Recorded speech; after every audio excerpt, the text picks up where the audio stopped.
Fabulous, Yes. fantastical. If there was anything you most wanted people to take from listening to your songs, what would it be? Oh my God. I feel like when people listen to my songs, I want them to feel empowered. I want them to feel encouraged, strong, invincible. I think inspired as well. I feel invincible when I'm listening to it. Thank you. Thank you very much. But I think that that's what we're supposed to do as artists. You know, if the music is just there and it's just kind of like flat note, it's not, it should move people. Yeah. You should definitely have some sort of thought, or it should provoke some sort of conversation or something. That's what's so dope about music. Yeah. Yeah. My turn. TikTok. You are on another level. Like the way you come up with TikTok ideas and the way you execute it. What are you thinking when you're doing it? Because it's just very one of a kind, very unique, very fun and relatable. So how do you put all of that together? Yeah, I would say the more you do it, the easier it comes. You have to be on the app. You gotta watch what's going on to know the trends. Okay. Like I will make my management schedule in, I need to watch TikTok.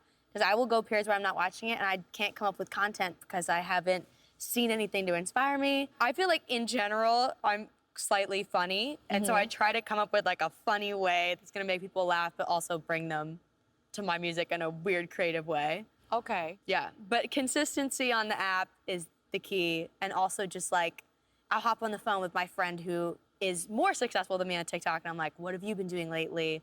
What works for you? What isn't working? And if they're like, dude, it's only 7-second videos, you need to get on it. my gosh. Then I start doing that. So like word of mouth, collaborating with people.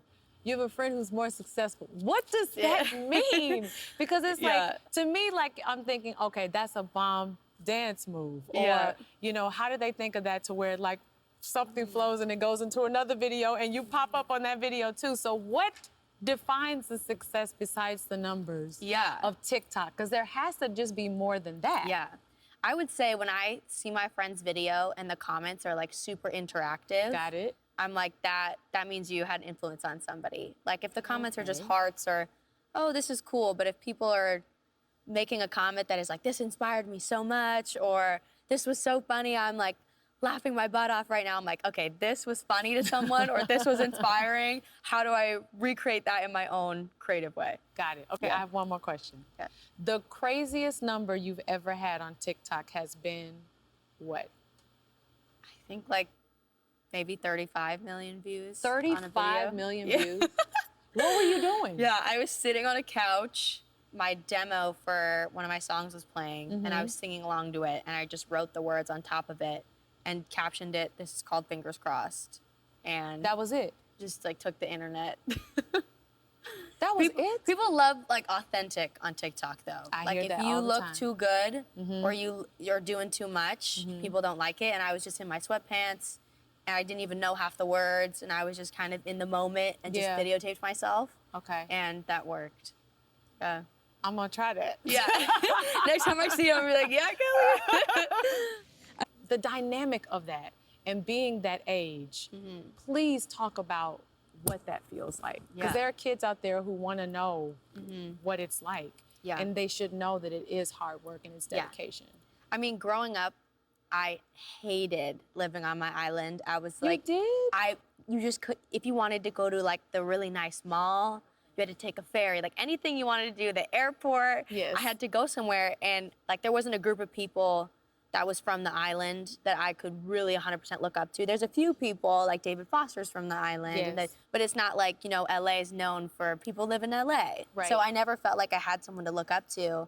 And growing up, I always had people telling me, you can't become anything if you're from this island. And so growing up, it was like my mission to then become the person that other people could look up to. And That's right. I would get bored, you know, in a small town. I was like, I just want to be in front of the lights. I just want to be in front of the camera. Yeah. And now that I'm older, I'm like, the island is my favorite place. Yeah. It's beautiful mountains, Yeah. lakes, and hikes, and everything about it is so gorgeous. And everybody I know that has been there absolutely loves it, adores it, says it's one of their favorite places in the planet.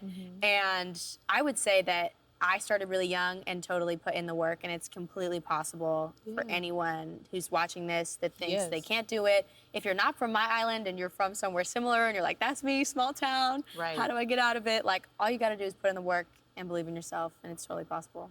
Well, obviously we know that. You're completely sitting here, and I think that some people feel like the new generation is like, well, they don't work, and I think that's a lie. Because I think that when you love something, when you're passionate about something, you go for it. You do it. You know what I mean? And you put in the work to do it. Yeah, it's definitely a stereotype. I feel like I always get grouped into like, oh, Gen Z does nothing, and you guys are just on your phones, and I'm like, that's not I don't true. even answer my mom. Like, are you kidding me? I'm never on my phone. Like, what? I think we just have more accessible resources to get things done, and we take control of that. And Absolutely. We use them as we should. Yes. Now, I often hear you talk a lot about self-care. And what do you hope other women know about caring for themselves? Yeah. I mean, my biggest thing, I was kind of raised by like a health freak of a mom. And growing up, I always thought, oh, I can't drink soda. Like, why is she doing this to me? I'm a criminal. Like, what the heck? And now that I'm older, everything my mom taught me when I was younger it makes sense, right? Yeah, it makes so much sense. And I implement it into my own life. And I'm always someone who drinks so much water, always works out. That's why your skin is glistening. I'm sorry to cut you off, but your skin is like, oh, thank you. And everybody asks me, they're like, how do you not have acne? I'm like, because I drink like 1 million liters of water a day. I promise we'll save your life. But I would say it's just always been really important to me to feel good. And along with doing all the stuff to keep yourself healthy, you end up looking good too and feeling your best. But it's just really important to take care of your body and make sure you're in the best health, because I have been in positions where I gained 40, 45 pounds, and I didn't like the way I felt. I was like bloated all the time. I didn't feel good, and my health just wasn't in great shape. And now that I make myself a priority and my health a priority, I just feel so much better. I work harder. I feel more energized. Everybody should be trying to do that in their life. I always say we only get one body. Just take care of that take care one. of it. Yeah. Okay, I have a question. Okay. Kind of goes into that one. Okay. It can be really hard to take care of yourself when you're touring or performing. Yeah. The worst, ridiculous. What is your favorite workout or favorite healthy meal? Pilates. Oh. I swear by Pilates. Wow. I think it's the best thing ever. I feel good. I feel kind of stretched and toned afterwards. I feel really strong. My body feels good. And as far as like eating, like I eat, this is gonna sound really strange, but I eat the food that's gonna make me hungry in about an hour. Okay. Like, you know, lean stuff, but it's really light, but it's filling and it's good. I remember hearing someone say they don't necessarily like eat to enjoy it. But I'm from the South. We love food. You definitely. And for me, it's like you definitely live to eat. It's the social part of it, and it's just the fulfillment of like the flavors and everything. Like it's a real thing for me, and I love experiencing that with people. But I also love to feel good about my body. I can't lie. And you know, I promised myself after I lost my mother that I would take really good care of myself, especially after I had my son. So after I had my son, who's now 7, I was like, I will dedicate like time to just take care of myself, because you only get one body. Exactly. I would say everything in moderation. Facts. You can I still like to eat cheesecake. I still like to eat all my stuff, but eating it a million times a day, it's not good for you. So you can still enjoy it, because I also live to eat. I do not eat to live. And if I did, I'd probably be miserable. But you can have everything and still take care of yourself. I love that, in moderation. You are exactly right, because I did have a bag of Doritos today. Yeah. What do you wish you could tell your younger self? Trust your gut. I would tell my younger self to trust my gut, and that I'm smarter than I think. I think that sometimes, like, growing up, when people are saying, oh, well, you're young, you don't know this part, or you don't know this, or you don't know that, I think that starts to silence that part of your brain, which actually should be loud, you know, or you can find a balance, because I do think that there is a balance. You know, I'm learning that even with my son, you know, who's 7, I'm like, well, you're 7, but he's 7 and he also is just free. Yeah. So I don't want to ever like quiet whatever that is or silence whatever that is because that's a part of his greatness journey. You know what I mean? Yeah. So I would definitely tell myself like, you're smarter than you think and trust your gut. Yeah. For sure. Okay. Yeah. So Mother's Day is coming up, and you Yes. wrote a children's book that Yes. celebrates working moms. Yes. Which I love. I grew up with a working mom. Yeah. How did that come about, and what was just the whole process of that? So the whole thing behind the book is called Always With You, Always With Me. It happened because my son had a playmate at school. The mom and I, Jessica McKay, who wrote the book with me, she came up with this really great idea. And she was like, you know, there's no book about working moms. And I remember Toni Morrison said, if there's a book you want to read, write it. And so this is exactly what's happened. Wow. I remember I didn't quite know like the steps to take, you know, and I had a friend who wrote a book by the name of Rhoda, and she wrote this book, this great book, Goodnight Wiggly Toes. Like, it's like she's written these great children's books. So I asked her, you know, could she kind of like, you know, assist us along the way? And she did. And then the book got a publisher. And after that, like the process of it was really easy because I was in the middle of actually doing The Voice in Australia and being in LA. So I would have these moments where I got in the car and I was literally crying. And I remember I came back and told them, I was like, I cried on the way to the car. They're like, oh my God, we have to put that in the book because that's a real emotion. So everything that both myself and Jessica were feeling, because she's a working mom as well, she has 3 kids, we put it in the book. Yeah. So it was really easy. It was a beautiful process, and I'm really grateful. And it's really a nod to moms that are just having this new version of motherhood. It's modern parenting. It's modern motherhood because, you know, you have moms who are, you know, on influencers now, and you know, moms who are, yes, they're at home, but they're taking care of home. That's a working mom. They're working their behinds off. Yeah. So it's really interesting, just the whole story, and I'm really grateful for the journey. For sure, with the book. I love it because I feel like people still try to hide that they cry and have mental breakdowns. And you guys are just being real about it. Yes. Being a mom is hard. Yes, it is. And the balance of it is hard. But at the same time, it's the most rewarding feeling, you know? So yeah. I know I've seen my mom cry. So Yeah. I'm like, it's a real Yes. it's a real thing. Yeah, I've never let Titan see me cry before I leave because I don't know how he would feel. Okay, I have a question for you.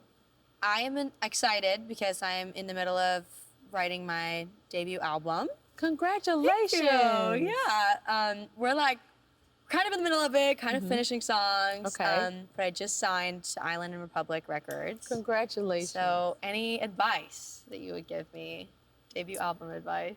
I would say be absolutely sure about every single detail of your record. And don't let anybody talk you out of your great ideas. Don't let anybody make you feel like it's a wrong idea. And if it is different from the norm, whatever that might be, do it. Okay. That's usually the thing that like really sticks out. Yeah. And as brilliant as like I'd say like labels are, I would definitely say trust your audience. Trust your audience and what they want and what you know they would want to see from you, and then be even bigger than that. Yeah. For sure. And trust the label to do the 50 to 100, but you do the first part for sure. Yeah. Yeah. Okay. Yeah. Thank you. Of course. All right, now we're gonna play a little game called Hot Seat, where we ask each other questions about our careers. Yes. See how many we can answer in 60 seconds. Okay. Do you wanna go first? You go first. Oh my God, no! I'm telling you, I'm really nervous. Okay, I I can already go feel like first. I'm melting. Okay. Okay, you can ask me first. Okay.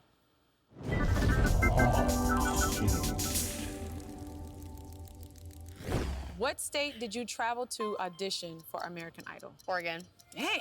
Katy Perry described your voice as being how old? 1,000. That's right. Yeah. Okay. What color nail polish are you wearing in the music video for Fingers Crossed? Like a light blue. Uh-huh. Okay. With? Sparkles, diamonds on it. Yeah. Okay. Okay, you performed this Disney icon song for your first ever talent show in elementary school. There's a hip hop song named after it. Ho Down, Throw Down? No. Hannah Montana. Hannah Montana. Oh, the artist? Okay, well, I said Hold On, Throw Down. That's Hannah Montana. Okay, Yeah, okay, my bad. Oh, I didn't know. Okay, what year did you go viral? 2015? Oh, snap. No, 2019. Okay.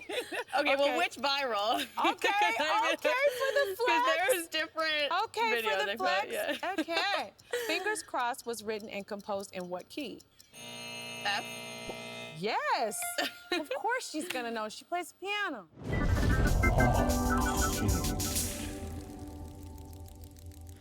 What Destiny's Child song is also the soundtrack for Men in Black? What?